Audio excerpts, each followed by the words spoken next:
मनोहर की पत्नी मोहिनी बड़ी शोख और चुलबुली थी। अपनी अदाओं से वो मनोहर को हमेशा मदहोश किए रहती थी। उसको पाकर मनोहर को जैसे पंख लग गए थे और वो हमेशा आकाश में उड़ान भरने को तैयार हो उठता था। मोहिनी उसकी इस उड़ान को हमेशा ही सहारा देकर दुनिया जीतने का सपना देखती रहती थी। अपने मायके में भी मोहिनी खुली हिरनी की तरह गांव भर में घूमती रहती थी।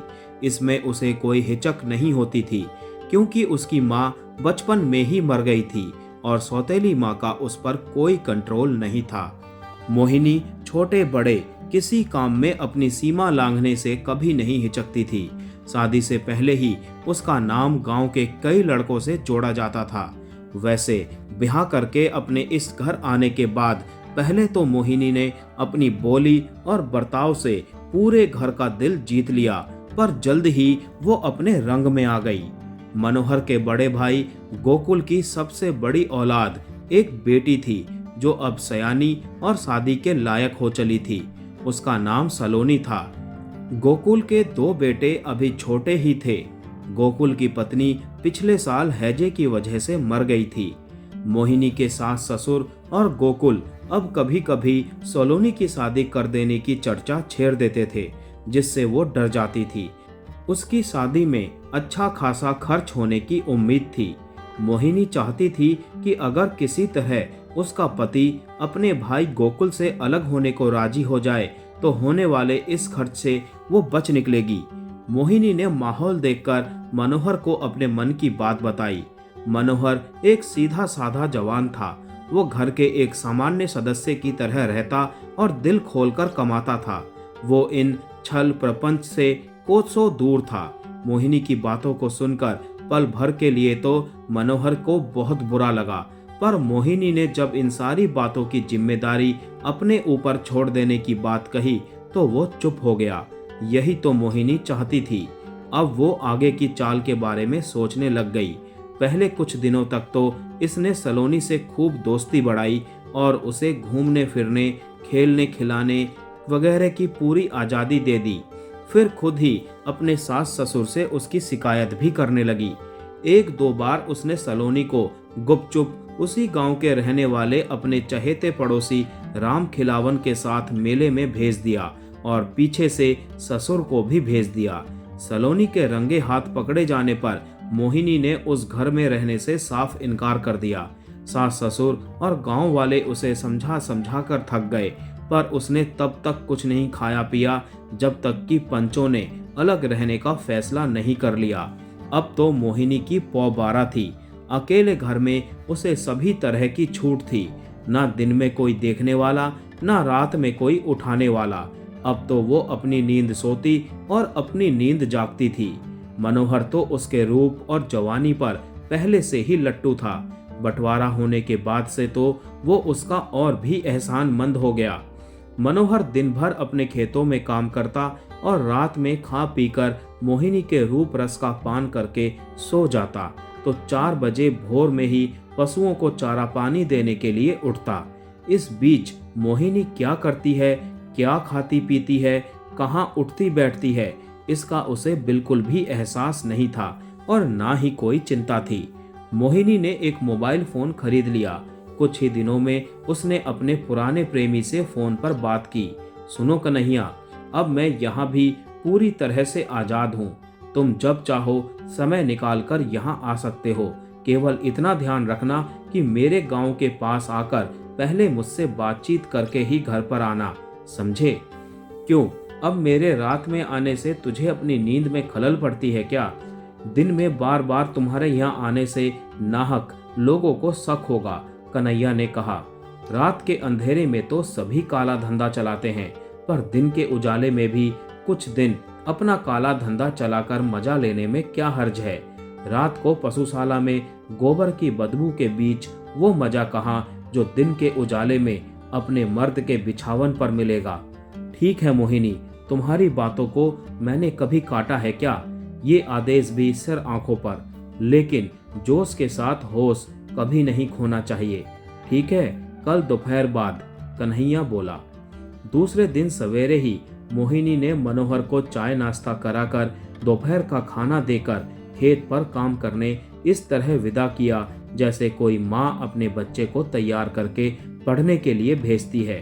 ठीक 12:30 बजे मोबाइल फोन की घंटी बजने लगी।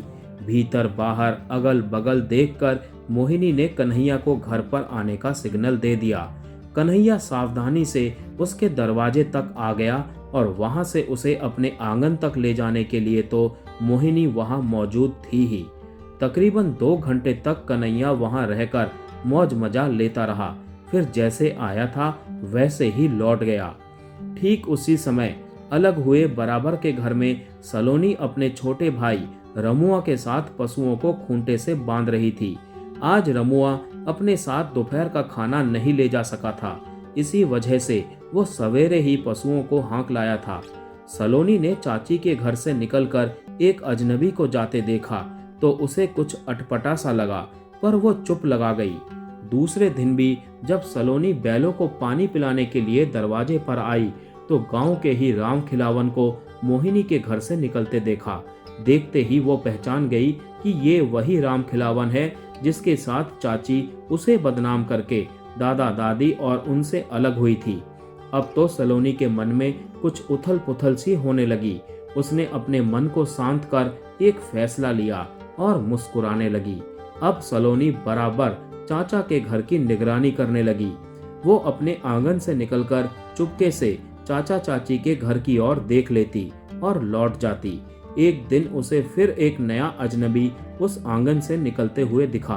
अब सलोनी से रहा नहीं गया। उसने अपनी दादी से सारी बातें बताई। वो बूढ़ी अपनी एक खास जवान पड़ोसन से मदद लेकर इस बात की जांच में जुट गई। तीनों मिलकर छिप छिप कर 1 हफ्ते तक निगरानी करती रही। सलोनी की बात 16 आने सच साबित हुई। फिर दादी ने अपने बड़े बेटे गोकुल और अपने पति से सहयोग लेकर एक नई योजना बनाई और 2-4 दिनों तक और इंतजार किया। दूसरी ओर मोहिनी इन सभी बातों से अनजान मौज मस्ती में मशगूल रहती थी। वैसे उसके घर में जो भी मर्द आता था वो कोई कीमती चीज उसे दे जाता था। कन्हैया को आए जब कई दिन हो गए तो मोहिनी के मन की तड़प बढ़ गई। दिल जोरों से धड़कने लगा। उसे ख्याल आया कि सिकंदर भी आने से मना कर चुका है तो क्यों ना आज फिर एक बार कन्हैया को ही बुला लिया जाए। उसने झट से मोबाइल फोन उठा लिया। दूसरी ओर से कन्हैया ने पूछा, हाँ मोहिनी, क्या हालचाल है? तुम वहाँ खुश तो हो ना? क्या खाक खुश रहूंगी? तुम तो इधर का जैसे रास्ता ही भूल बैठे। दिन भर बैठी रहती हूँ मैं तुम्हारी याद में और तुम तो जैसे डुमरी का फूल बन गए हो आजकल। बोलो क्या हुक्म है? आज तुम दोपहर के 12 बजे मेरे घर आ जाओ। हुजूर का हुक्म सिर आंखों पर, कहते हुए कन्हैया ने फोन काट दिया।